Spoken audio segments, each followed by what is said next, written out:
देखिए ये किनका क्वेश्चन था? अच्छा आपका है, चलिए ठीक है। ये क्वेश्चन ऐसे भी हम आप लोगों से पूछने ही वाले थे, लेकिन आप लोग क्वेश्चन पूछ दिए तो चलिए इसका हम सॉल्यूशन करते हैं। बहुत अच्छा क्वेश्चन आप पूछे हैं। ये बोर्ड के एग्जाम्स में आप क्वेश्चन बैंक बना रहे थे क्या? हाँ, देखिए बोर्ड के एग्जाम में ना ये क्वेश्चन से हमेशा ये आता रहता है और ये बहुत इंपॉर्टेंट क्वेश्चन माना जाता है और ज्यादातर बच्चे जो है ना इस क्वेश्चन से फंस जाते हैं। कितना भी इसमें क्वथनांक कुनयन हिमांक का वर्णन पढ़ा दीजिए, लेकिन अगर इसका कॉन्सेप्ट सही से नहीं समझ में आएगा ना तो आप क्वेश्चन में फंस जाइए। लेकिन कोई बात नहीं, हम आपको एक टेक्निक सिखा देते हैं कि इससे रिलेटेड कोई भी क्वेश्चन अगर पूछा, देख लीजिए क्वेश्चन है निम्नलिखित में से किसका क्वथनांक उन्नयन सबसे अधिक होगा। हो सकता है कि अगला क्वेश्चन आप बनाइएगा ना तो उसमें ऐसे भी रह सकता है कि निम्नलिखित में से किसका हिमांक अवनमन सबसे अधिक होगा।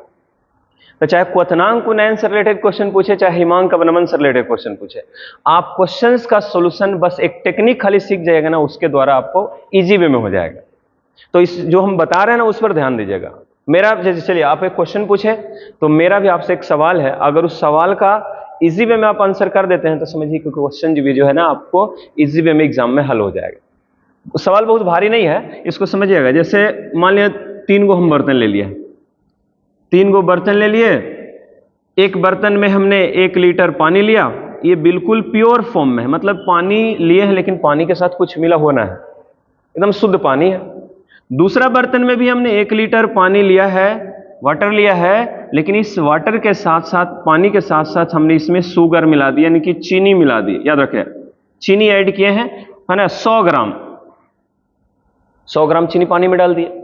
और यहां भी हमने 1 लीटर पानी लिया है, ठीक है, लेकिन यहां भी 1 लीटर पानी में हमने चीनी मिलाया और चीनी मिला दिया 250 ग्राम, 250 ग्राम चीनी इसमें डाल दिए। बताइए ये तो भाई प्योर वाटर है, कुछ नहीं मिला हुआ है, मतलब सीधे सीधे खाली विलायक है, और ये दोनों विलयन है क्योंकि इसमें मिक्स हो चुका है। अगर इस तीनों बर्तन को हम एक ही बार आग पे रख दें, गर्म करना शुरू करें, तो अच्छा आप अपने हिसाब से बताइए कि पहले कौन खोलना शुरू करेगा? जो शुद्ध पानी है, जो कि जिसमें चीनी मिलाया हुआ है, जो बोलिए पहले कौन खोलेगा? शुद्ध पानी, क्योंकि इसमें कुछ मिला हुआ नहीं है। हाँ, अब सवाल है कि सर ठीक है शुद्ध पानी तो हम जल्दी खोलना शुरू करेगा क्योंकि चीनी वगैरह कुछ मिला हुआ नहीं। यहां पे देखिए एक में चीनी मिला हुआ 100 ग्राम, एक में चीनी मिला हुआ 250 ग्राम। तो जितना ज्यादा आप चीनी मिलाते जाइएगा ना उतना वो देर से खोलेगा। ये घर पे भी आप एक्सपेरिमेंट करके देख सकते हैं, कि एगो 1 लीटर पानी ले लीजिए एक बर्तन में, एगो 1 लीटर पानी में ना 250 ग्राम चीनी डाल दिया, दोनों को एक बार आग पे चढ़ाइए, पता चलेगा कि जो शुद्ध पानी है ना वो जल्दी खोलना स्टार्ट कर दिया। ये 100 डिग्री पर ही खोलना शुरू करेगा, याद रखिएगा। शुद्ध पानी 100 डिग्री पर ही बॉईल कर जाता है, लेकिन इसको बॉईल करने के लिए हो सकता है 100 से थोड़ा सा ज्यादा, हो सकता है 100.2 डिग्री सेल्सियस की जरूरत पड़ सकती है, मे भी एग्जाम्पल के तौर पे मानिए। तो ये जो 0.2 डिग्री सेल्सियस में जो बढ़ोतरी हुआ वो किसकी वजह से हुआ? चीनी की वजह से हुआ, है ना, क्योंकि यहां पे आपने 100 ग्राम चीनी की जगह 250 ग्राम चीनी मिला दिया। चीनी के कणों की संख्या ज्यादा है, बस सेम कॉन्सेप्ट आप यहां पे लगा लीजिए। देखिए लिखा है कि निम्नलिखित में से किसका क्वथनांक उन्नयन सबसे ज्यादा होगा। बस सॉल्यूशन यहां पे रेडी है। यहां पे सबका देखिए अमाउंट सबका सेम है, 0.1 मोल, 0.1 मोल पर लीटर, 0.1 मोल, सब ऐसे ही है, अमाउंट तो सबका सेम है।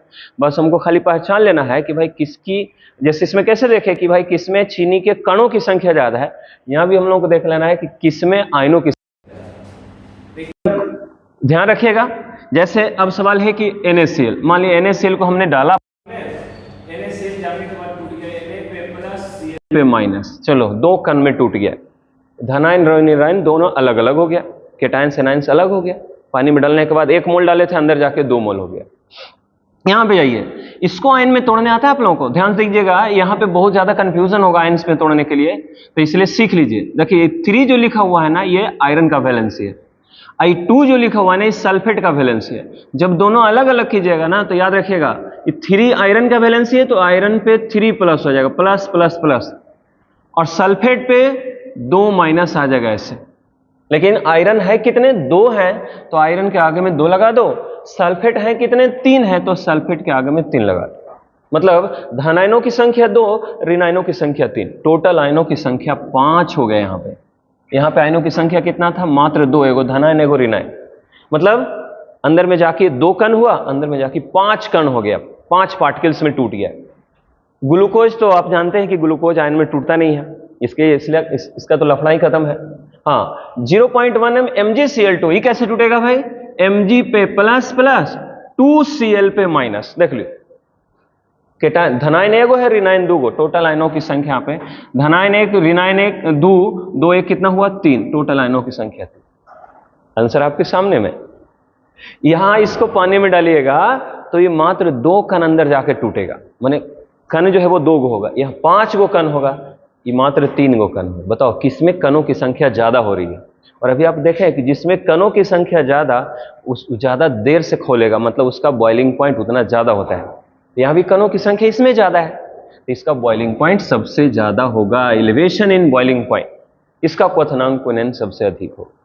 तो जब भी एग्जाम में इस तरह का कोई क्वेश्चन आवे तो आप सबसे पहले देख लीजिए आयन में तोड़ करके किसमें आयनों की संख्या ज्यादा हो रही है। जिसमें आयनों की संख्या ज्यादा होगी उसी का क्वथनांक पुनः सबसे ज्यादा होगा, बॉइलिंग पॉइंट सबसे ज्यादा होगा। और ये सबसे अच्छा टेक्निक है, इससे बेहतर टेक्निक आपको नहीं हो सकता। इसलिए कभी भी किसी भी तरह का क्वेश्चन पूछे, यहाँ आयरन सल्फेट की जगह एल्युमिनियम सल्फेट दे दे, NaCl की जगह KCl दे दे, कुछ भी दे दे, सीधे सीधे आप कॉन्सेप्ट याद रखें कि भाई किसमें आयन सबसे ज्यादा होगा, जिसमें आयनों की संख्या सबसे ज्यादा होगा उसी का क्वथनांक पुनः सबसे ज्यादा होता है। क्योंकि क्वथनांक पुनः जो है ना वो कणों की संख्या पर निर्भर करता है, एक अणुसंख्य गुण है जो आप लोग पढ़े होंगे उस चैप्टर में, विलियन चैप्टर में। क्वथनांक पुनः, हिमांक नमन, है ना, ये सब जो है अनुसंख्य गुण है जो सीधे सीधे अणुओं की संख्या पर निर्भर करता है। अब बताओ, अणुओं की संख्या पर निर्भर करना मतलब जिसका अणु ज्यादा उसका क्वथनांक पुनः ज्यादा। तो यहां पे भी वही बात है, यहाँ कणों की संख्या देख लीजिए, 5 गो कण, एक कण टूट करके 5 भाग में बदल रहे हैं, तो अंदर में जाकर के ना 5 गो पार्टिकल्स हो जाएगा, जिसकी वजह से इसका क्वथनांक सबसे ज्यादा होगा। तो आंसर आपको समझ में आ गया। तो इसी तरह से एक एक करके क्वेश्चंस आप लोग पूछते जाइए। अगला क्वेश्चन जो हम आपको देने जा रहे हैं, जैसा भी लिखे क्वथनांक पुनः, अगला क्वेश्चन इसके बाद होगा हिमांक नमन से रिलेटेड, ताकि एग्जाम में कोई भी इससे रिलेटेड क्वेश्चन आए तो छूटना नहीं चाहिए, 100% बन के आना चाहिए। चलिए इसको नोट कर लीजिए।